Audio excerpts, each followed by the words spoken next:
ଶୁଭୁନି ପ୍ରଭୁ। ହଉ ଆମେ ନହେଲେ ଆରମ୍ଭ କରିବା ମଙ୍ଗଳାଚରଣ କରିକି କଣ ପ୍ରୋବ୍ଲେମ ହଉଛି ବୋଧେ। ओम ज्ञानतिमिरान्धस्य ज्ञानाञ्जनशलाकया चक्षुरुन्मिलितं येन तस्मै श्रीगुरवे नमः।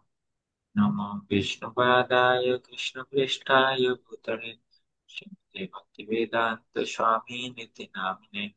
नमस्ते सारस्वती देवी गौरवाणि प्रचारिणे निर्विशेषशून्यादिपश्चात्यदेशतारिणे पञ्चकल्पतरुभ्यश्च कृपा सिन्धुभ्यैव च पतितानां पावनेभ्यो वैष्णवेभ्यो नमः।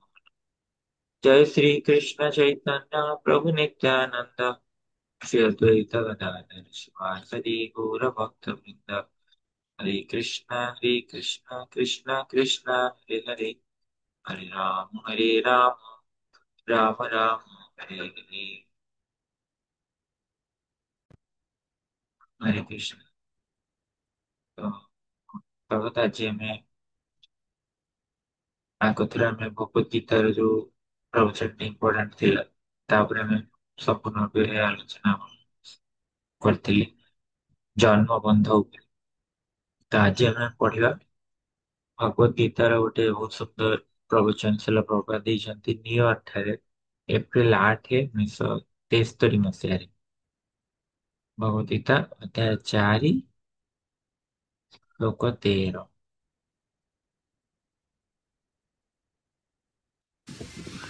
गुण कर्म विभाग स तस्य कर्तारम अपि मां विद्धि अकर्तारम अव्ययम। This is a verse from Bhagavad Gita. Most of you know this book, Bhagavad Gita. तो एई श्लोकटी भगवद गीता उपरे भगवद गीता रु आछि। आमे प्राय समस्ते तो माने जानिछो जे भगवद गीता ए ग्रंथटी It is very famous book of knowledge. ଏହା ଏକ ବହୁତ ଖ୍ୟାତିପୂର୍ଣ୍ଣ ଗ୍ରନ୍ଥ, ଏକ ଜ୍ଞାନର। And we are presenting Bhagavad Gita as it is. This ଆଉ ଆମେ ଏଇ ଭଗବଦ ଗୀତାକୁ ଯଥାଯଥ ମୌଳିକ ରୂପରେ ଆକୁ ପ୍ରସ୍ତୁତ କରୁଛୁ। Krishna consciousness movement means to present Bhagavad Gita as it is. ଏ କୃଷ୍ଣ ଚେତନା ଆନ୍ଦୋଳନ ର ଅର୍ଥ ଯେ ଭଗବଦ ଗୀତାକୁ ଯଥାଯଥ ଭାବରେ ପ୍ରସ୍ତୁତ କରିବା, Without any adulteration. କୌଣସି ମିଶ୍ରଣର ମୁକ୍ତ ହେଇ। So Krishna says four classes of men. ତ କୃଷ୍ଣ କହୁଛନ୍ତି ଚାରୋଟି ଶ୍ରେଣୀର ମନୁଷ୍ୟ। Chaturvarna. Chatur means four. And Varnam means division of society. ତ ଚତୁର କହିଲେ ଚାରି ଏବଂ ବର୍ଣ୍ଣ କହିଲେ ଏଇ ଆମର ସମାଜର ବିଭାଗ ବୁଝାଏ। Just like Varna means color. As there are division of color, ତ ବର୍ଣ୍ଣ କହିଲେ ରଙ୍ଗକୁ ମଧ୍ୟ ବୁଝାଏ, ଯେପରି ରଙ୍ଗର ବିଭାଜନ ରହିଛି red, blue and yellow. ନାଲି, ନୀଳ ଏବଂ ହଳଦିଆ। Similarly, uh, human being, human society should be divided according to the quality. The quality is also ତ ସେଇପରି ଭାବରେ ମନୁଷ୍ୟ ସମାଜକୁ ସେଇପରି ଭାବରେ ବିଭକ୍ତ କରିବା ଦରକାର, ବିଭାଜିତ କରିବା ଦରକାର ତାର ଗୁଣ ଅନୁସାରେ। called color. ତ ଏଇ ଯୋଉ ଗୁଣକୁ ରଙ୍ଗ ମଧ୍ୟ କୁହାଯାଏ। The Chatur Varnang Maya system, Guna Karma Vibhagas.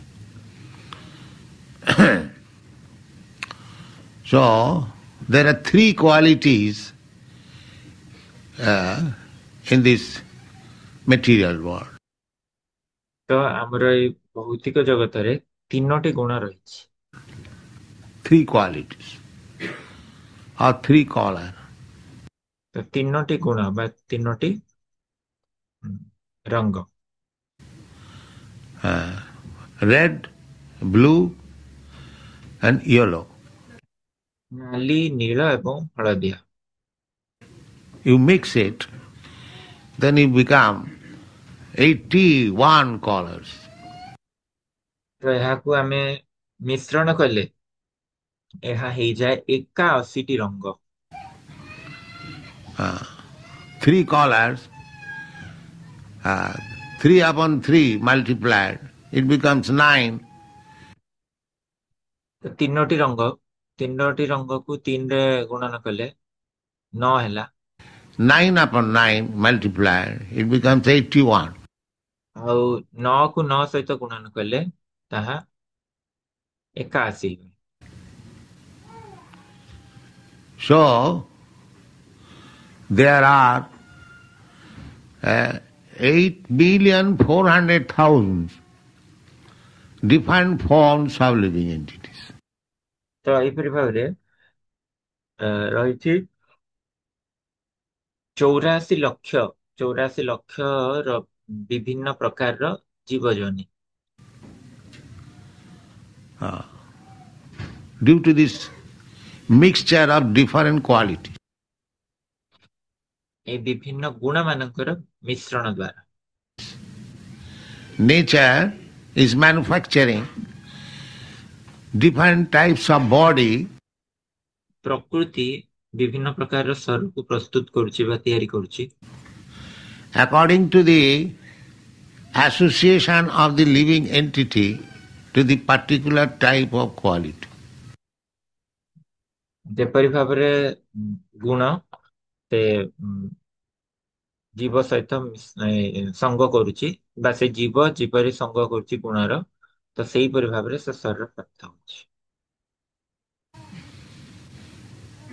Living entities are part and parcel of God. ଜୀବ ଜଗତ ହେଲେ ଭଗବାନଙ୍କର ଅଂଶ ବିଶେଷ। Suppose God is the big fire. ତ ଧରିନିଅ ଭଗବାନ ହେଉଛନ୍ତି ଏକ ମହାନ ଅଗ୍ନି, ବଡ ଅଗ୍ନି। And living entities are just like sparks. ଆଉ ସେଠାରେ ଜୀବ ମାନେ କଣ ହେବେ ନା କେବଳ ଅଗ୍ନି କଣିକା ସଦୃଶ। The sparks, they are also fire. ତ ଏଇ ଅଗ୍ନିର କଣିକା ଗୁଡିକ ମଧ୍ୟ ଅଗ୍ନି କୁହାଯିବ। Sparks also, if one spark falls on your body, on your garment, it burns. ତ ଅଗ୍ନିର କଣିକା ମଧ୍ୟ ଯଦି ଗୋଟିଏ କଣିକା ଆମର ଶରୀରରେ ପଡିଯିବ ବା ଆମର ଡ୍ରେସରେ ପଡିଯିବ ତାହେଲେ ତାହା ଜଳେଇ ଦେଇଥାଏ। But it is not as powerful as the big fire. କିନ୍ତୁ ତାହା ଏତେ ଶକ୍ତିଶାଳୀ ନୁହଁ ଯେପରି ଏକ ବିଶାଳ ଅଗ୍ନିର ସ୍ରୋତ।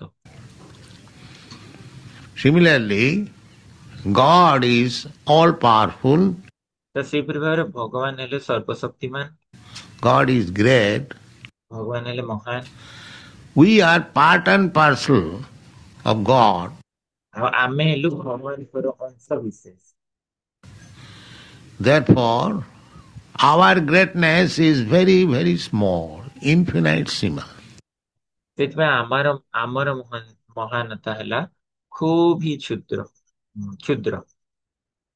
ବହୁତ କ୍ଷୁଦ୍ର। God is great. Therefore, He has created so many universes. ତ ଭଗବାନ ହେଉଛନ୍ତି ମହାନ ଯେ ସେ ଏତେ ଗୁଡିଏ ବ୍ରହ୍ମାଣ୍ଡ ସବୁ ସୃଷ୍ଟି କରିଛନ୍ତି।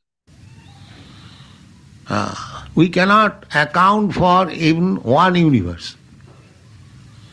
ଆମେ ତ କେବଳ ଗୋଟିଏ ବ୍ରହ୍ମାଣ୍ଡ କଥା ବି ଆମେ କହିପାରୁନେ। This one universe which we see, the sky, the ତ ଏ ଗୋଟିଏ ବ୍ରହ୍ମାଣ୍ଡ ଯାହାକି ଆମେ ଦେଖୁଛେ, ହୁଁ, ଆକାଶ, dome, within that sky, outer space, there are millions and trillions of stars, planets. ତ ଯୋଉ ଆକାଶ ରୂପୀ ଯୋଉ ଗମ୍ବୁଜ ରହିଛି ଆକାଶରେ, ତ ଏଇ ଆକାଶର ବାହ୍ୟ ଆବରଣରେ ଆମେ ଦେଖିବାକୁ ପାଉଛେ କୋଟି କୋଟି ତାରାଗଣ ରହିଛନ୍ତି, ଗ୍ରହମାନ ରହିଛନ୍ତି। They're floating. ଇଏ ସମସ୍ତ କିଛି ଭାସୁଛନ୍ତି। Floating in the air, everyone knows. ତ ଏମାନେ ବାୟୁରେ ଭାସୁଛନ୍ତି, ଏଟା ସମସ୍ତେ ଜାଣିଛନ୍ତି। We can float one Sputnik in the sky, ଆମେ ଗୋଟିଏ ସ୍ପୁଟନିକ ସ୍ୟାଟେଲାଇଟ କୁ ଆମେ ଆକାଶରେ ଭସେଇ ପାରିବା। and we take so much credit that we have become very, very great scientists. ଆଉ ଆମେ ବହୁତ ତା ପାଇଁ ବାବା ବା ତା ପାଇଁ ବହୁତ ଇଏ ଯଶ ନବାକୁ ପ୍ରସ୍ତୁତ ଅଛୁ ଯେ ଆମେ ଗୋଟେ ମହାନ ବୈଜ୍ଞାନିକ ହେଇଗଲୁ। We don't care for God. ଆମେ ସେଥିପାଇଁ ଭଗବାନଙ୍କୁ ବିଲକୁଲ ହିଁ ଆମେ ପଚାରୁନାହୁଁ। This is foolishness. ତ ଏଇଟାକୁ ହିଁ ମୂର୍ଖାମି କୁହାଯାଉଛି। Foolish person will say like that. ଯିଏ ମୂର୍ଖ ଲୋକ ସିଏ ହିଁ ଏପରି କହିଥିବ। But one who is intelligent, he knows that God is floating millions and trillions of planets in the sky. And what we have done in that comparison. କିନ୍ତୁ ଯିଏ ବୁଦ୍ଧିମାନ ସିଏ ଜାଣିଛି ଯେ ଭଗବାନ ତ କୋଟି କୋଟି ଗ୍ରହ ମାନଙ୍କୁ ଆକାଶରେ ଭସଉଛନ୍ତି। ସେ ତୁଳନାରେ ଏଇଟା କଣ ବଡ କଥା। This is intelligence. ଏଇଟାକୁ ହିଁ ବୁଦ୍ଧି କୁହାଯାଏ। So, we have become very much proud of our scientific knowledge. ତ ସେଥିପାଇଁ ଆମେ ବହୁତ ଅହଙ୍କାର କରିଥାଉ ଆମର ବୈଜ୍ଞାନିକ ଜ୍ଞାନ ଯୋଗୁଁ। And therefore, at the present moment, we defy the existence of God. ଆଉ ସେଥିପାଇଁ ଏବେକା ସମୟରେ ଆମେ ଭଗବାନଙ୍କର ସତ୍ତାକୁ ଆମେ ମନା କରୁ ବା ଗ୍ରହଣ କରୁନା। Sometimes we say that I have become God now. ଆଉ କେବେ କେବେ ଆମେ କହୁ ଯେ ଏବେ ତ ମୁଁ ଭଗବାନ ହେଇଗଲିଣି। These are foolish statements. You are nothing in comparison to the intelligence. He is also intelligent. Because we are part. ଆଉ ସେଥିପାଇଁ ସେ କହୁଛନ୍ତି ଯେ ଏଇଗୁଡା ସବୁ ମୂର୍ଖ ମାନଙ୍କର ବାକ୍ୟ ଯେ ମୁଁ ଏବେ ଭଗବାନ ହେଇଗଲିଣି। ଆମେ ବାସ୍ତବରେ କିଛି ବି ନୁହଁ। ଏ ବୁଦ୍ଧି କହିବାକୁ ଗଲେ କିଛି ବି ନୁହଁ। ସେ ବାସ୍ତବରେ ବୁଦ୍ଧିମାନ। And parcel of God, କାରଣ ଆମେ ମାନେ ଭଗବାନଙ୍କର ଅଂଶ ବିଶେଷ। that we can study what is God. ସେଥିପାଇଁ ଆମେ ଅଧ୍ୟୟନ କରିପାରିବା ବା ପଢିପାରିବା ଭଗବାନ କିଏ। If we simply study ourselves. ଯଦି ଆମେ ସ୍ୱୟଂକୁ ପଢି ନେବା ତାହେଲେ ଆମେ ଜାଣିପାରିବା ଭଗବାନ କିଏ। Just like if you study a drop of sea water, ଯେମିତିକି ଯଦି ଆମେ ଗୋଟେ ବିନ୍ଦୁ ଗୋଟିଏ ଟୋପା ସମୁଦ୍ର ଜଳକୁ ପରୀକ୍ଷା କରିବା। if you analyze chemically, you'll find so many chemicals in that drop. ଯଦି ଏହାକୁ ଆମେ ରାସାୟନିକ ଭାବରେ ପରୀକ୍ଷା କରିବା ତାହେଲେ ଆମେ ଦେଖିବା ଯେ ଏଥିରେ ବହୁତ ପ୍ରକାରର ରାସାୟନିକ ପଦାର୍ଥ ରହିଛି ଏଇ ବିନ୍ଦୁଟିରେ। So you can understand what is the composition of the sea. ତ ଏଇପରି ଭାବରେ ଆମେ ବୁଝିପାରିବା ଯେ ସମ୍ପୂର୍ଣ୍ଣ ସମୁଦ୍ରରେ କେତେ ମାତ୍ରାରେ ରହିଛି କମ୍ ବସ୍ତୁ। The same composition, but in greater quantity. ସେଇ ଏକା ମିଶ୍ରଣ କିନ୍ତୁ ରହିଛି ଅଧିକ ମାତ୍ରାରେ। That is the difference between God and ours. ତ ଏଇଟା ହଉଛି ଫରକ ଭଗବାନ ଏବଂ ଆମ ଭିତରେ। We are small gods, we can ତ ଆମେ କହିପାରିବା ଯେ ଆମେ ହେଲୁ ଛୋଟ ବା ଟିକି ଭଗବାନ। say, small gods, teeny, sample gods. ଖୁବ୍ ବି ଛୋଟ ସାମ୍ପଲ ଭଗବାନ। Therefore, we are so much proud. ସେଥିପାଇଁ ଆମେ ଏତେ ଅହଙ୍କାର କରୁଛୁ। But we should not be proud because we should know that all our qualities are taken from God. କିନ୍ତୁ ଆମମାନେ ଅହଙ୍କାରୀ ହେବା କଥା ନୁହଁ କି ଗର୍ବ କରିବା କଥା ନୁହଁ, କାରଣ ଆମେ ଜାଣି ରଖିବା କଥା ଯେ ଏ ସମସ୍ତ ଗୁଣ ଗୁଡିକ ଭଗବାନଙ୍କ ଠାରୁ ହିଁ ଆସିଛି। Because we are part and parcel. So originally, all these qualities are there in God. ତ ଆମମାନେ ଟିକି ଭଗବାନ ଆମେ ଏପରି କହିଥାଉ, ସେଥିପାଇଁ ଆମମାନେ ବହୁତ ଅହଙ୍କାର କରୁ, କିନ୍ତୁ ବାସ୍ତବରେ ଆମମାନେ ଏଇ ଅହଙ୍କାର କରିବା କଥା ନୁହଁ, କାରଣ ଆମେ ଜାଣିବା ଦରକାର ଯେ ଏଇ ସମସ୍ତ ଗୁଣ ଗୁଡିକ ଭଗବାନଙ୍କ ଠାରୁ ଆସିଛି। And therefore Vedanta Sutra says, what is God? ଯେହେତୁ ଆମେ ତାଙ୍କର ଅଂଶ ବିଶେଷ, ତ ଆମମାନେ ବାସ୍ତବରେ ଭଗବାନଙ୍କର ଗୁଣ ସହ ସମାନ। ସେଥିପାଇଁ ବେଦାନ୍ତ ସୂତ୍ର କହୁଛି ଭଗବାନ କିଏ? What is absolute true? ଯେ ଭଗବାନ କିଏ ଏବଂ ପରମ ସତ୍ୟ କଣ? Athata Brahma Jigyasa, when inquire about God, ଯେତେବେଳେ ଭଗବାନଙ୍କ ବିଷୟରେ ଜିଜ୍ଞାସା କରୁଛନ୍ତି, about the absolute truth, ପରମ ସତ୍ୟ ବିଷୟରେ ଜିଜ୍ଞାସା କରୁଛନ୍ତି, the answer is immediately given. Janmadasya jataha. ତ ତାର ଉତ୍ତର ତୁରନ୍ତ ଦିଆଯାଇଅଛି। ଜନ୍ମାଦ୍ୟସ୍ୟ ଯତଃ। The absolute truth is that from whom everything comes, everything emanates.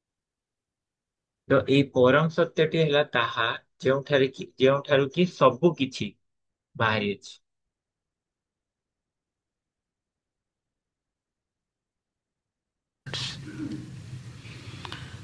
So everything is coming from God. ତ ସବୁ କିଛି ଭଗବାନଙ୍କ ଠାରୁ ହିଁ ବାହାରୁଛି। He is the original source of all supplies. ସେ ତ ସବୁ କିଛି ର ସ୍ରୋତ ଅଟନ୍ତି। କଣ original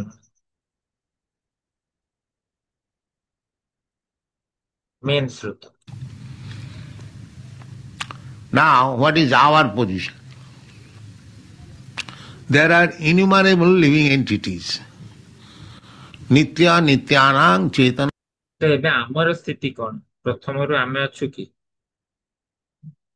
Chetananang. That is Vedic information. ଅନେକ ଜୀବ ଜଗତ ରହିଛନ୍ତି। ନିତ୍ୟ ନିତ୍ୟାନାମ ଚେତନ ଚେତନା। ତ ଏଇଟା ହେଲା ବୈଦିକ ତଥ୍ୟ।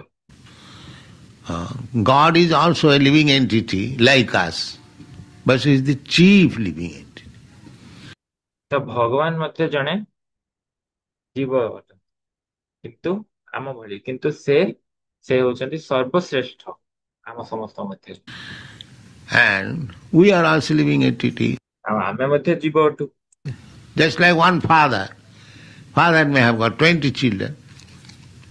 ଯେପରି ଧର ଗୋଟିଏ ପିତା ଅଛନ୍ତି, ପିତାଙ୍କର 20ଟି ଛୁଆ ରହିପାର, 20ଟି ପିଲା, 20 sons.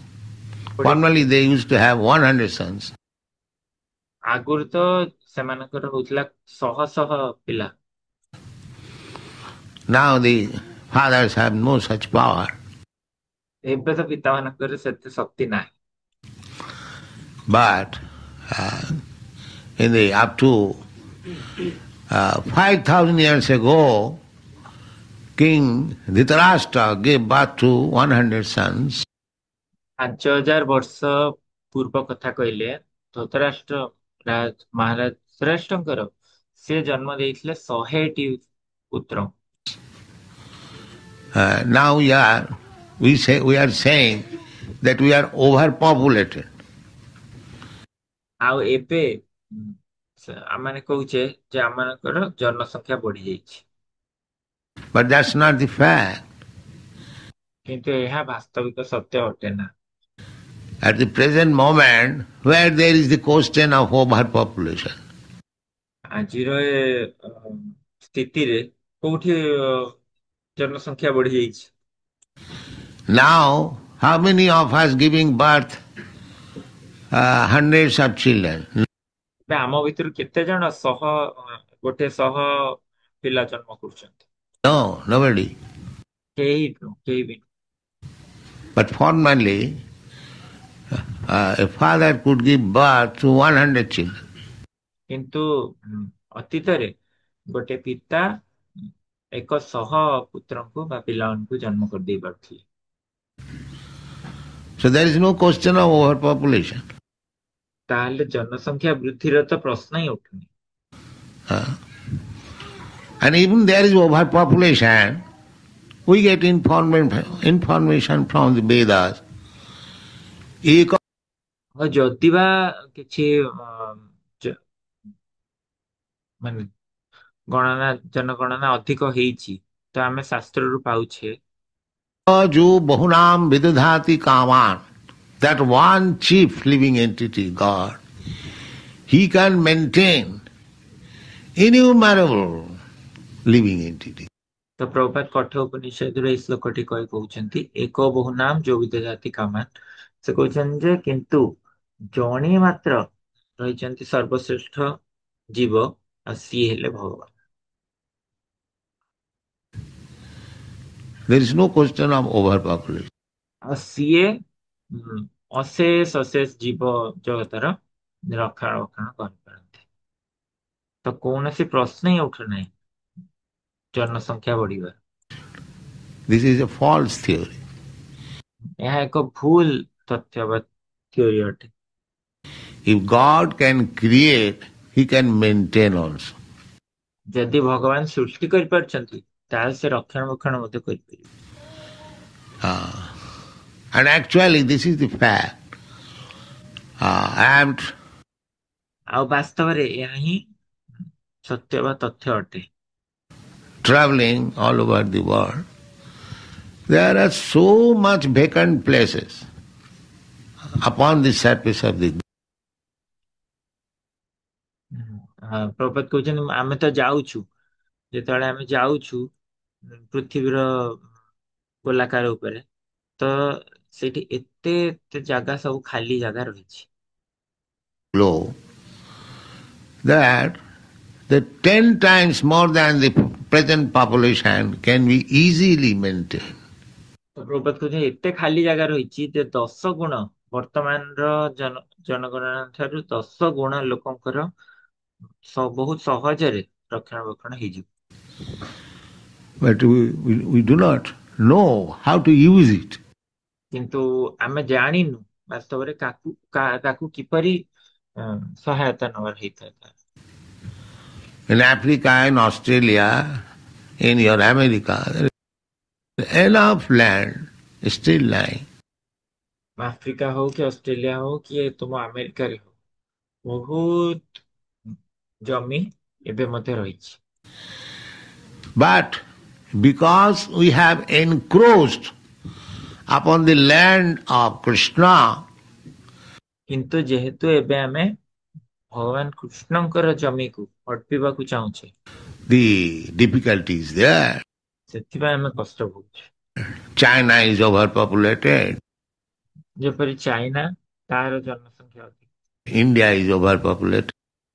ଭାରତର ଜନସଂଖ୍ୟା ଅଧିକ।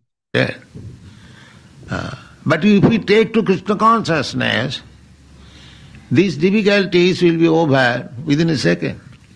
କିନ୍ତୁ ଆମେ ଯଦି କୃଷ୍ଣ ଚେତନାକୁ ଗ୍ରହଣ କରିବା ଏ ସମସ୍ତ ଅସୁବିଧା ଗୁଡିକ ଗୋଟିଏ ମୁହୂର୍ତ୍ତରେ ଗୋଟିଏ ସେକେଣ୍ଡରେ ହିଁ ଆମେ ସମ୍ମୁଖୀନ କରିଦେଇପାରିବା। Krishna consciousness means to take everything Krishna's. I am also Krishna's. That is Krishna consciousness. ତ କୃଷ୍ଣ ଚେତନା କହିଲେ ଯେ ଏ ସବୁ କିଛି କୃଷ୍ଣ, ଆଉ ମୁଁ ବି କୃଷ୍ଣଙ୍କର। Actually, that is fact. ଆଉ ବାସ୍ତବରେ ଏହା ସତ୍ୟ କଥା। Everything Krishna means God. ସବୁ କିଛି କୃଷ୍ଣ କହିଲେ ଭଗବାନ। Everything belongs to God. I also belong to God. Krishna ଭଗବାନ ଆଉ ସବୁ କିଛି ଭଗବାନଙ୍କର ଅଟେ, ତା ମାନେ ମୁଁ ବି ଭଗବାନଙ୍କର ଅଟେ। Ishavasam idam sarvam. Everything belongs to God. That's ପ୍ରଭାତ କହୁଛନ୍ତି ଈଶ ଉପନିଷଦର 1 ନମ୍ବର ମନ୍ତ୍ରରୁ ତସ୍ମିଦଂ ସର୍ବମ୍, ଯେ ସବୁ କିଛି ଭଗବାନଙ୍କର ଅଟେ। a fact. ଏହା ତ ତଥ୍ୟ ଅଟେ। But we do not accept the fact. We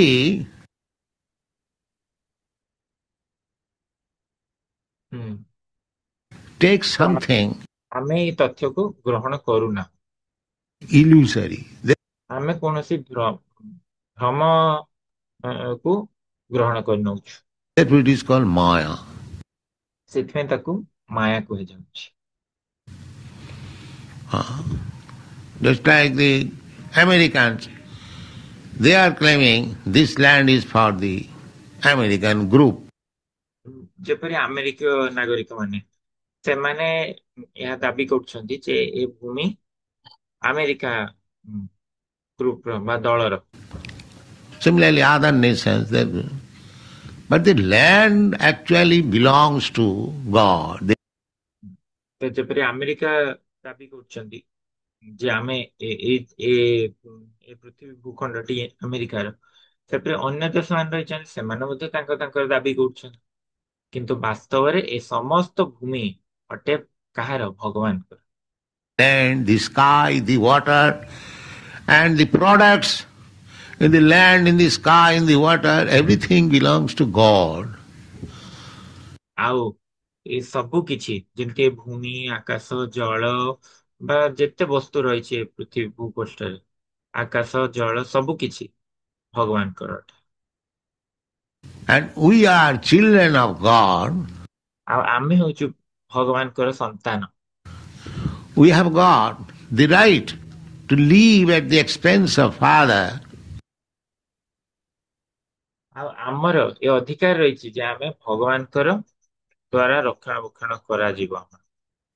Just like we live, small children, they live at the cost of Father. ଯେପରି ଛୋଟ ଶିଶୁମାନେ, ଏମାନେ ସବୁ ଭଗବାନଙ୍କର ଉପରେ ନିର୍ଭରଶୀଳ। Similarly, we also live by the arrangement of God. Why should we? ତ ସେଇପରି ଭାବରେ ଯେପରି ଏ ଶିଶୁ, ଆମେ ସବୁ ଶିଶୁମାନେ, ତ ସେଇପରି ଭାବରେ ଆମର ବଞ୍ଚିବାର ଅଧିକାର ରହିଛି ପିତାଙ୍କର ଖର୍ଚ୍ଚ ବା ପିତାଙ୍କ ଦ୍ଵାରା।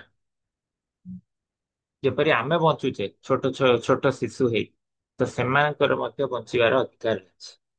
Claim that this is our property.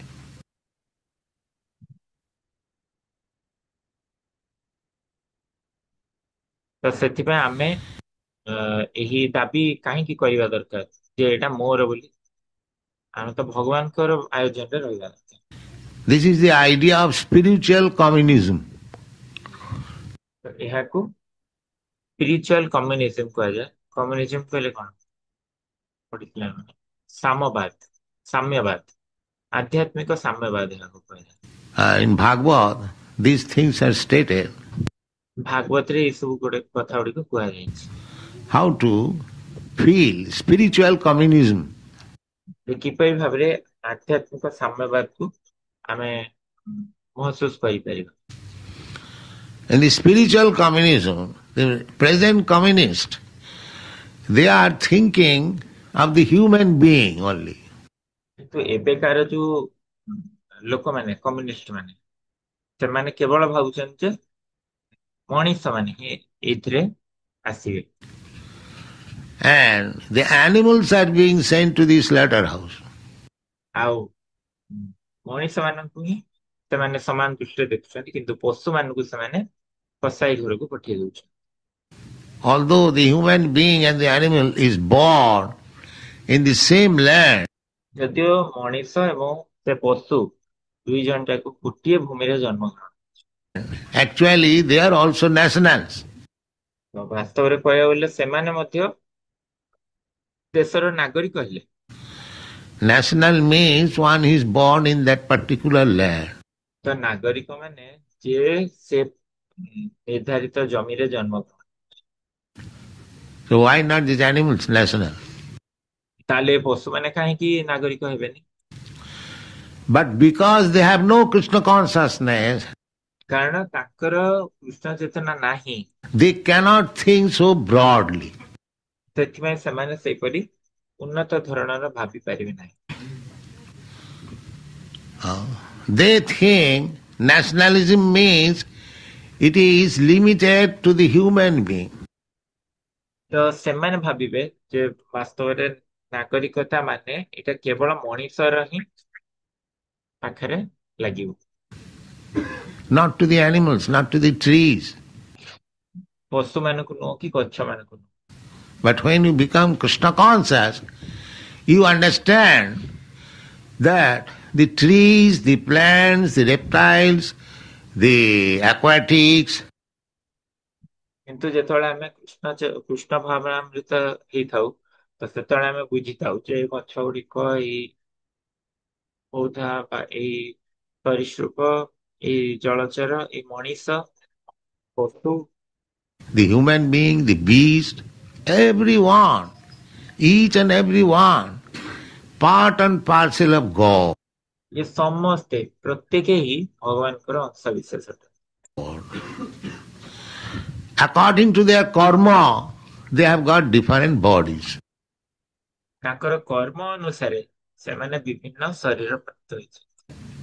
The color, as I explained, according to the karanam guna ତ ଯୋଉଗୁଡିକ ଗୁଣ କୁହାଯାଉଛି ବା ରଙ୍ଗ କୁହାଯାଉଛି, ମୁଁ ଯୋଉଟା ବୁଝେଇ ସାରିଛି। sanga asya sadasad janma jonishu. These ତ ପ୍ରଭା ଭଗବତ ଗୀତାରୁ କହୁଛନ୍ତି 13 ଅଧ୍ୟାୟ 22। things are described in the Bhagavad Gita. ତ ଏଇ ସବୁ ବସ୍ତୁ ଗୁଡିକ ଭଗବତ ଗୀତାରେ ବୁଝେଇ ଦିଆଯାଇଛି। One has got a different type of body according to his karma. ଜଣେ ଭିନ୍ନ ଧରଣର ଶରୀର ପ୍ରାପ୍ତ ହୁଏ ତାହାର କର୍ମ ଅନୁସାରେ। Karmana daiva netrena jantar deha upapattai. By karma we create next body. ତ କର୍ମ ଦ୍ଵାରା ଆମେ ପ୍ରସ୍ତୁତ କରିଥାଉ ଆମର ପରବର୍ତ୍ତୀ ଶରୀର। So this is a great science. ତ ଏହା ଏକ ମହାନ ବିଜ୍ଞାନ ଅଟେ। People do not know how things are taking place. ଲୋକମାନେ ଏହା ଜାଣିନାହାନ୍ତି ଯେ କିପରି ଭାବରେ କାର୍ଯ୍ୟ ଗୁଡିକ ଘଟିଥାଏ, How there are so many species of life. କିପରି ଅନେକ ଗୁଡିକ ଯୋନି ରହିଛନ୍ତି, ଜୀବଜନି ରହିଛନ୍ତି, How one is so-called happy, କିପରି ଜଣେ କହିପାରିବ ଯେ ମୁଁ ତଥାକଥିତ ଭାବେ ଆନନ୍ଦିତ ଅଛି, one so-called distressed. ବା କିପରି ଜଣେ କହିପାରିବ ମୁଁ ଦୁଃଖୀ ଅଛି। Why one is rich, one is poor. କାହିଁକି ଜଣେ ଧନବାନ ହେଇଥାଏ ଆଉ ଜଣେ ଗରିବ ହେଇଥାଏ, Why there are so many planets. କାହିଁକି ଏତେ ଗୁଡିକ ଗ୍ରହ ରହିଛନ୍ତି, Why some of them are demigods, କାହିଁକି ତାଙ୍କ ଭିତରୁ କିଛି ଦେବତା ଅଟନ୍ତି, some of them are human beings, some ଆଉ କିଛି ହେଲେ ମନୁଷ୍ୟ ଅଟନ୍ତି, of them are animals. ଆଉ କିଛି ପଶୁ ଅଟନ୍ତି। It is a great science. ତ ଏଇଭଳି ଭାବରେ ଏହା ଏକ ମହାନ ବିଜ୍ଞାନ। But there is no cultivation of this knowledge in the modern university. କିନ୍ତୁ ଏ ଜ୍ଞାନର କୌଣସି ମିଶାନ ହିଁ ନାହିଁ ଏବେକାର ଆଧୁନିକ ସବୁ କଲେଜ ଗୁଡିକରେ। Our education and institution. College ବା ବିଭିନ୍ନ ଧରଣର ୟୁନିଭର୍ସିଟିରେ। And perhaps we are the only group of men we are trying to propagate this science. ବୋଧହୁଏ ଆମେ ସେଇ ଗୋଟିଏ ମାତ୍ର ଗ୍ରୁପ ଲୋକଙ୍କର ଗୋଟିଏ ମାତ୍ର ଗ୍ରୁପ ଆମମାନେ ଯିଏ କି କୃଷ୍ଣ ଚେତନାର ବିଜ୍ଞାନକୁ ପ୍ରଚାର କରିବାକୁ ପ୍ରୟାସ କରୁଛନ୍ତି।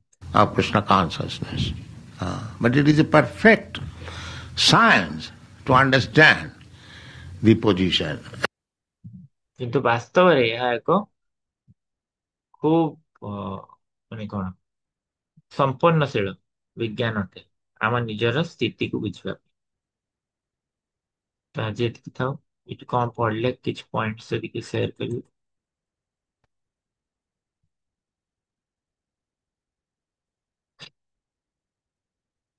ହୁଁ, ଠିକ କହିବେ। ତମର କଣ? ହଁ ହରେ କୁହନ୍ତୁ। କୃଷ୍ଣ। ହରେ କୃଷ୍ଣ। ହରେ କୃଷ୍ଣ ପ୍ରଭୁ। ହଁ ୟେସ୍, ପ୍ରଭୁପାଦ ବହୁତ ସୁନ୍ଦର ପଏଣ୍ଟ କହିଲେ ଯେ ଏ ନେସନ ହଉଛି ସମସ୍ତଙ୍କର। ଏଇଟା କେବଳ ମଣିଷ ମାନେ ନୁହେଁ ଯେ ସେମାନେ ଅକ୍ତିଆର କରି ରଖିଛନ୍ତି, ପଶୁ ମାନଙ୍କର ନୁହେଁ। ଆଉ ଯେହେତୁ ସେମାନେ ଏଠି ଜନ୍ମ ଗ୍ରହଣ କରୁଛନ୍ତି, ଜନ୍ମ ଗ୍ରହଣ କରୁ କରୁ ଏ ନେସନ ଟି ତାଙ୍କର ହେଇଯାଏ, ତ ତାଙ୍କୁ ମଧ୍ୟ ସୁରକ୍ଷା ଦେବା ଦରକାର ବୋଲି ପ୍ରଭୁପାଦ କହିଲେ। ହରେ କୃଷ୍ଣ। ହଁ, ବହୁତ ସୁନ୍ଦର ପଏଣ୍ଟ ଏଇଟା। ଯେ ଯେମିତି ଆମେ ଦେଶରେ ଜନ୍ମ ହେଲେ ଆମେ ନାଗରିକ ହେଲୁ, ତ ପଶୁମାନେ ଯିଏ ଜନ୍ମ ହଉଛନ୍ତି ଏଠି ସେମାନେ ମଧ୍ୟ ନାଗରିକ ହେଲେ। ପ୍ରଭୁ କୃପା ପ୍ରଭୁ। ହରେ କୃଷ୍ଣ। ହୁଁ, ଆମେ ଆମେ ଦେଖୁଛେ ଯେ ଅଗ୍ନିର ସ୍ପାର୍କ ଟା ମଧ୍ୟ, ଛୋଟ ସ୍ପାର୍କ ଟା ମଧ୍ୟ ଆମର ଏଇ ଦେହରେ ପଡ଼ିଲେ ଆମ ଦେହ ଜଳି ଯାଉଛି। ସେ ସ୍ପାର୍କ ଟା ବି ପାର୍ଟ ଆଣ୍ଡ ପାର୍ସଲ ଅଫ୍ ଇଏ ଅଗ୍ନି। ଅଗ୍ନି ଆଣ୍ଡ ଅଲସୋ ଅଗ୍ନି is and part and parcel of ଗଡ, ଭଗବାନଙ୍କର ଅଂଶ ଅଛି। ପ୍ରଭୁପାଦ କହିଲେ ଯେ ଏ ଅଗ୍ନି ଯେମିତି ଜଳିବାର ଗୁଣକୁ ଧାରଣ କରିଥାଏ କିନ୍ତୁ ଅଳ୍ପ ମାତ୍ରାରେ ସେ ଜଳେଇବ। ତ ସେଇପରି ଆମେ ମଧ୍ୟ ସେଇ ଗୁଣକୁ ଧାରଣ କରିଥାଉ ଯାହା ଭଗବାନଙ୍କର ଅଛି। ଭଗବାନଙ୍କର ଅଂଶ ବିଶେଷ ଯେହେତୁ ଆମେ ମାନେ। ହରେ ତୂଫାଙ୍ଗୀ ମାତାଜୀ। ହରେ କୃଷ୍ଣ ପ୍ରଭୁ। ଆଚ୍ଛା, ଯୋଉ ହଁ ଆମର ଏଠି ତିନୋଟି କଲର ଅଛି, ଗୋଟେ ନାଲି, ନୀଳ ଆଉ ହଳଦିଆ। ଏଇ ତିନିଟି କଲରକୁ ମିଶେଇଲେ ଆମର ଇଟାଇସିଟ କଲର ହଉଛି। ସେଇପରି ଭାବରେ ଆମର ଏ ଯୋଉ 3x3 କଲେ ଆମର 9 ହଉଛି, ପୁଣି 9x9 ହେଲେ 81। ସେପରି ଆମର 8 ବିଲିୟନ ମାନେ 84 ଲକ୍ଷ ବିଭିନ୍ନ ପ୍ରକାର ଜୀବ ଅଛନ୍ତି। ଆଉ ବିଭିନ୍ନ ଗୁଣ ମାନଙ୍କର ମିଶ୍ରଣ ଦ୍ଵାରା ପ୍ରକୃତି ବିଭିନ୍ନ ଜୀବ ତିଆରି କରୁଛି। ଆଉ ଜୀବ ଭଗବାନଙ୍କର ଅଂଶ ବିଶେଷ ଅଛନ୍ତି। ଆଉ ଏଠି ଭଗବାନ ହଉଛନ୍ତି ଅଗ୍ନି ସହିତ ସଦୃଶ କରାଯାଇଛି, ଆଉ ଜୀବ ଗୁଡିକର ଅଗ୍ନି କଣିକା ସହିତ କମ୍ପେୟାର କରାଯାଇଛି। ହଁ, ଯେମିତି ବିଭିନ୍ନ ଗୁଣ ଏଇ ରଙ୍ଗ ଗୁଡିକର ମିଶ୍ରଣରେ ହେଇଥାଏ ବିଭିନ୍ନ ରଙ୍ଗ, ସେଇପରି ଏ ବିଭିନ୍ନ ଗୁଣ ମାନଙ୍କ ମିଶ୍ରଣରେ ବିଭିନ୍ନ ଶରୀର ହେଇଛି 84 ଲକ୍ଷ। ଅନିନ୍ଦା ମାତାଜୀ। हरे कृष्ण प्रभु जी, सादर प्रणाम। ହଁ प्रभु जी, प्रभुपाद कहते कृष्ण कॉन्शियसनेस माने होचंती सब किछि कृष्णଙ୍କର। कृष्ण मीन्स भगवान, तेणुकर मु भी भगवान कर। सेमती एई जिनसटा कुआ ହେଇଛି ଉପनिषदରେ ईशावास्य इदम पुण्य। जेहेतु आमे समस्त इल्यूजन रे अछु बा माୟରେ ଅଛୁ, ସେଥିପାଇଁ ଏଇ ଜିନିଷଟାକୁ ଆମେ ଗ୍ରହଣ କରିପାରୁନୁ। ହୁଁ। ପ୍ରଭୁପାଦ କହିଛନ୍ତି ଯେ ସବୁ କିଛି ଯେମିତି ଈଶାବାସ୍ୟ ଇଦଂ ସର୍ବମ୍, ତ ତାହେଲେ ଆମେ ମାନେ ବି ସବୁ ଭଗବାନଙ୍କର ହିଁ ହେଲୁ। ଗୀତାଞ୍ଜଳି ମାତାଜୀ। ହରେ କୃଷ୍ଣ ସାଦର ବନ୍ଦନ। ପ୍ରଭୁଜୀ ମୋର ଖାଲି ଟିକେ କ୍ୱେଶ୍ଚନ ଟା ଥିଲା, ଡାଉଟ ଟିକେ ଥିଲା। ହଁ ଯୋଉ ଅଗ୍ନି ଆଉ ଅଗ୍ନି କଣା ଯୋଉ କଥା ଯୋଉ କହିଲେ, ତାହେଲେ ଅଗ୍ନିରେ ବି ଆତ୍ମା ଅଛନ୍ତି, ତ ଅଗ୍ନି କଣାରେ ବି ଆତ୍ମା ଥାଇପାରନ୍ତି? ହୁଁ, ସେଇଟା ତ ମାନେ ଏଇ କନେକ୍ସନ ନୁହଁ, ପ୍ରଭୁପାଦ କେବଳ ଉଦାହରଣ ଦେଲେ। ସବୁଆଡେ ଜୀବ ସର୍ବଜ୍ଞ। ପ୍ରଭୁପାଦ ଆଉ ଅନ୍ୟ ଲେକ୍ଚରରେ କହିଛନ୍ତି ନା, ମାନେ ଜୀବ ସବୁ ଜାଗାରେ ରହିପାରିବ, ଅଗ୍ନିରେ କାହିଁ ରହିପାରିବନି? ତାହେଲେ ଅଗ୍ନିରେ ମଧ୍ୟ ରହିବ। ଯେମିତି ଏଇ ଜଗତରେ ଯୋଉମାନେ ଜନ୍ମ ହଉଛନ୍ତି ସେମାନଙ୍କର ବେଶିର ଭାଗ ଶରୀର ଜଳରେ ବା ପୃଥିବୀରେ ତିଆରି। ଯୋଉମାନେ ଅଗ୍ନିରେ ଯୋଉମାନେ ରହୁଛନ୍ତି ସେମାନଙ୍କ ଶରୀରଟା ଅଗ୍ନିରେ ତିଆରି। ତ ସେ ଆତ୍ମାଟା ଅଗ୍ନି କଣାରେ ମଧ୍ୟ ରହିଛି, କିଛି ସମୟ ପାଇଁ ସେ ରହୁଛି, କିନ୍ତୁ ନା ତଥାପି ନା ନା ସେ ଆତ୍ମାଟା ଆ- ଆ- ସେ ଶରୀରଟା ହେଇଥିବ ଅଗ୍ନିରେ ତିଆରି। ତାଙ୍କ ସେଇ ଶରୀରଟା ଅଗ୍ନିରେ ରହିଲେ ବି ନଷ୍ଟ ହବନି। ଆମ ଶରୀରଟା ଅଗ୍ନିରେ ଜଳିଯିବ, ତାଙ୍କ ଶରୀରଟା କେମିତି ଜଳିବ? ଯେମିତି ପ୍ରଭୁପାଦ ଏକ୍ସାମ୍ପଲ ଦିଅନ୍ତି ଅନ୍ୟ ଲେକ୍ଚରରେ, ଯେ ଆମ ଶରୀରଟା ପାଣିରେ ରହିପାରିବ କି? ସଢିଯିବ। କିନ୍ତୁ ତାଙ୍କ ଶରୀରଟା ଅଗ୍ନିରେ ରହିଲେ ବି ନଷ୍ଟ ହବନି। ଆମ ଶରୀରଟା ଅଗ୍ନିରେ ଜଳିଯିବ, ତାଙ୍କ ଶରୀରଟା କେମିତି ଜଳିବ? ଯେମିତି ପ୍ରଭୁପାଦ ଏକ୍ସାମ୍ପଲ ଦିଅନ୍ତି ଅନ୍ୟ ଲେକ୍ଚରରେ, ଯେ ଆମ ଶରୀରଟା ପାଣିରେ ରହିପାରିବ କି? ସଢିଯିବ। ଆଜ୍ଞା ଚଢିଯିବନି ସବୁବେଳେ ରଖିଲେ। ଆଜ୍ଞା କିନ୍ତୁ ମାଛଟା ଶରୀରରେ ରହିଛି ନା ନାଇଁ, ମାଛଟା ରହୁଛି ସବୁବେଳେ ପାଣିରେ, ତାର ତ କିଛି ହଉନି। ତ ପାଣିରେ ଯଦି ତା ଶରୀରଟା ରହିପାରୁଛି, ସେମିତି ଅଗ୍ନି ଭଳିଆ, ଅଗ୍ନିରେ ରହିଲା ଭଳିଆ ଶରୀର ବି ଅଛି, ଆମେ ଦେଖିନେ।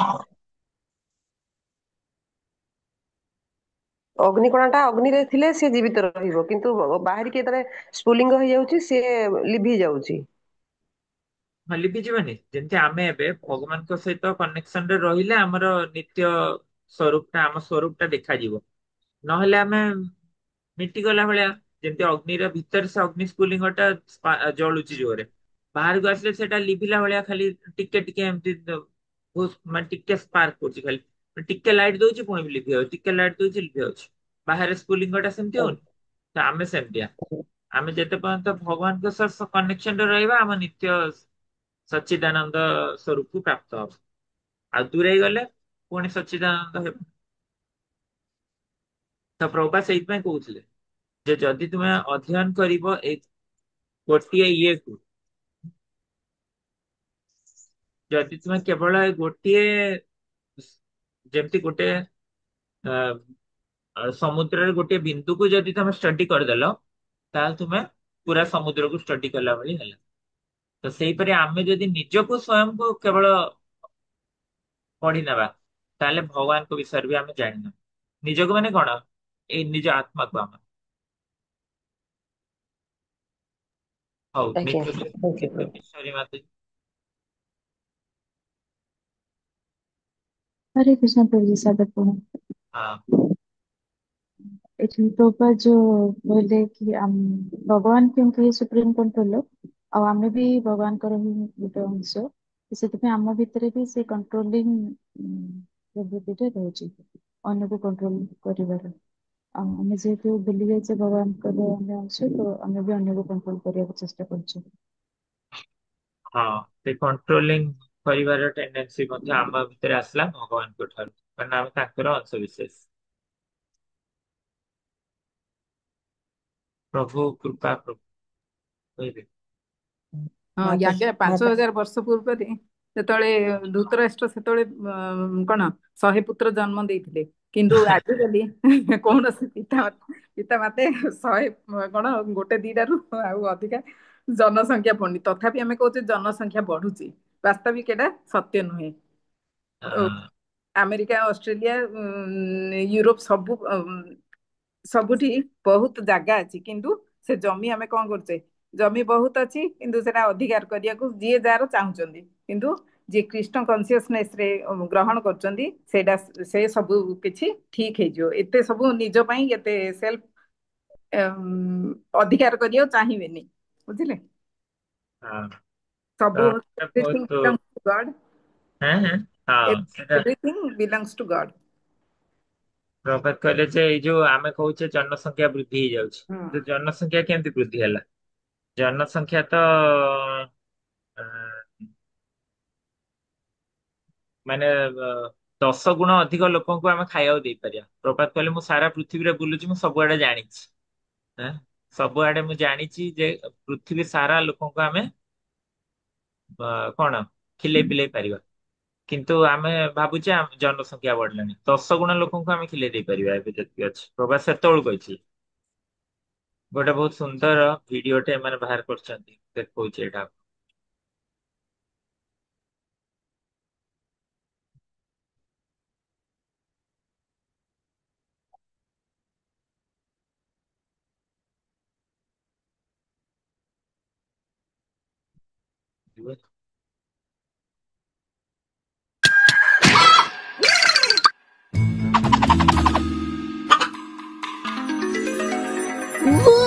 इतना पैसा, हम तो अमीर हो गए। और इससे अब हम अपने सारे सपने पूरे कर सकते हैं।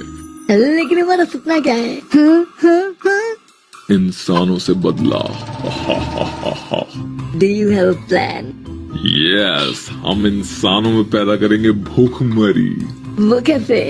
हम सारे नेता लोगों को रिश्वत देके पॉलिसी बनाएंगे कि इंसान सिर्फ सब्जी खाएगा, और जब सारे इंसान सब्जी खाया करेंगे तो सब्जियां खत्म हो जाएगी और भूखमरी हो जाएगी। Nice idea, let's do it. Many months later. ये तो हमारा प्लान बिल्कुल उल्टा पड़ गया। भूखमरी तो बिल्कुल खत्म हो गई, इंसान तो और खुशहाल हो गए। ये तो होना ही था। अधिकांश अनाज पशुओं को खिलाए जाने के लिए उगाया जाता था। अब जब इंसान डायरेक्टली साग सब्जी अनाज खुद खा रहे हैं तो ऑफ कोर्स इतना खाना है कि सारी दुनिया में अब कोई भूखा नहीं मरेगा।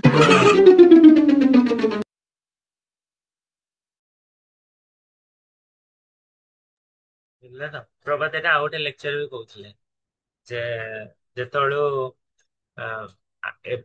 एनिमल फूड तैयारी करिया को बहुत बेसी ये लागे, पानी लागे, बहुत बेसी भूमि लागे।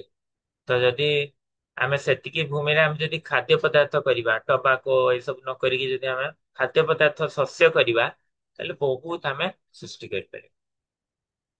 हो ठीक अछि, परीक्षा देबे आथर।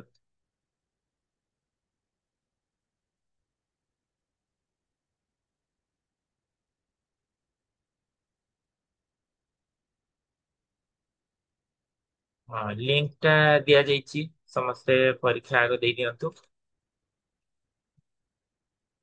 2 मिनिट परीक्षा देला परे आलोचना करियो।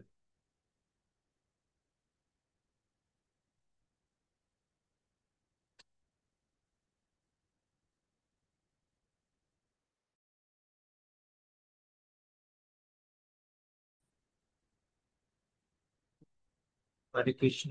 तो समस्त परीक्षा दे देले, ଏବେ ଆମେ ଆଲୋଚନା କରିଦବା।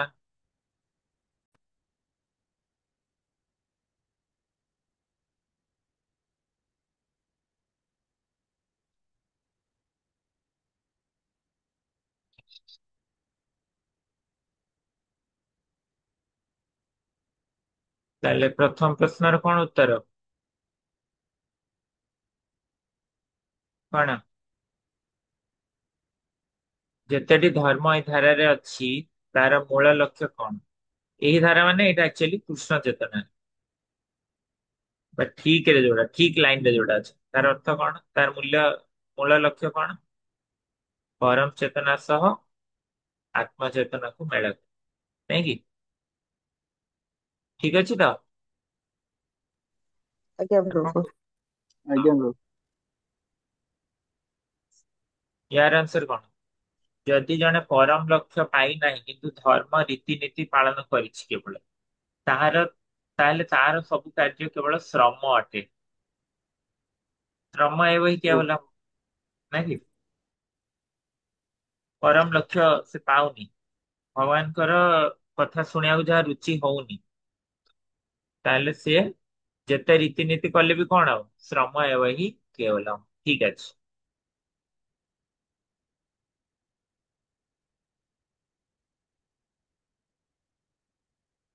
ଯେ ବ୍ୟକ୍ତି ବାସ୍ତବିକତାରେ ସମାଧିରେ ସ୍ଥିତ ଅଛି ତାର ପ୍ରଥମ ଲକ୍ଷଣ କଣ?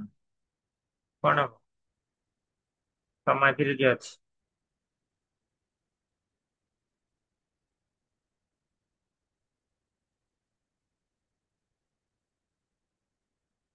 ସମାଧିରେ ଯିଏ ସେ ମୌନବ୍ରତ ଧାରଣ କରିବ ନାହିଁ, ଇଚ୍ଛା ଅନୁସାରେ ବ୍ରହ୍ମରେ ଲୀନ କରିବ ନାହିଁ, ପରମେଶ୍ୱରଙ୍କ ସମ୍ବନ୍ଧରେ ଗ୍ରନ୍ଥ ରଚନା କରିବ ନାହିଁ, ସେ ବିଭିନ୍ନ ପ୍ରକାରର ଭୌତିକ ଯୋଜନା ନିର୍ମାଣ କରିବା ତ୍ୟାଗ କରିବ।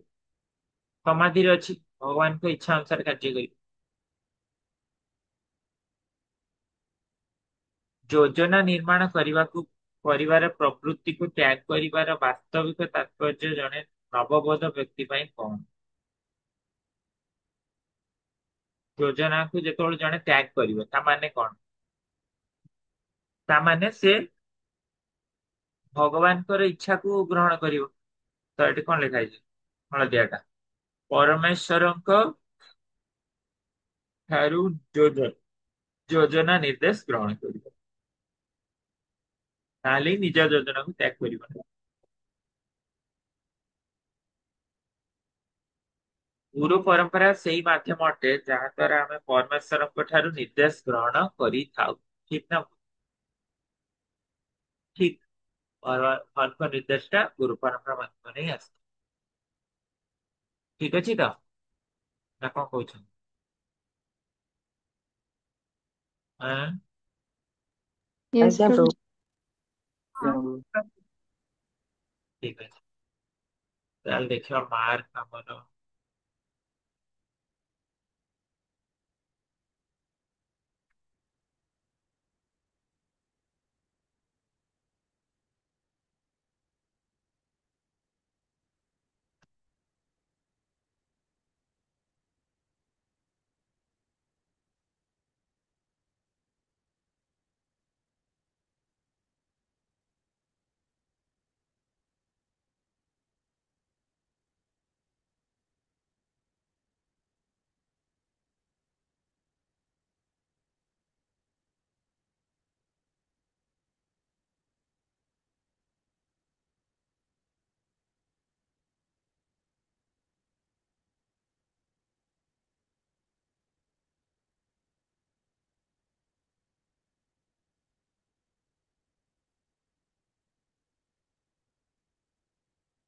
भानु प्रभु 100%, जाज्ञासिनी माता जी 100, मुन्नी माता 100, ज्योत्सना महापात्र 100, सत्यव्रत प्रभु, गीतांजलि माता जी, कल्याणी माता जी, प्रमोदानंद प्रभु, मनेन्द्र सुंदरी माता जी, विक्रम साहू प्रभु 80, सुस्मिता माता जी, चारू सुधा जी, संदीप प्रभु, आर्टिफिशियल फेस मांगी माता जी 60%, श्रद्धांजलि माता जी 40, प्रभु प्रभु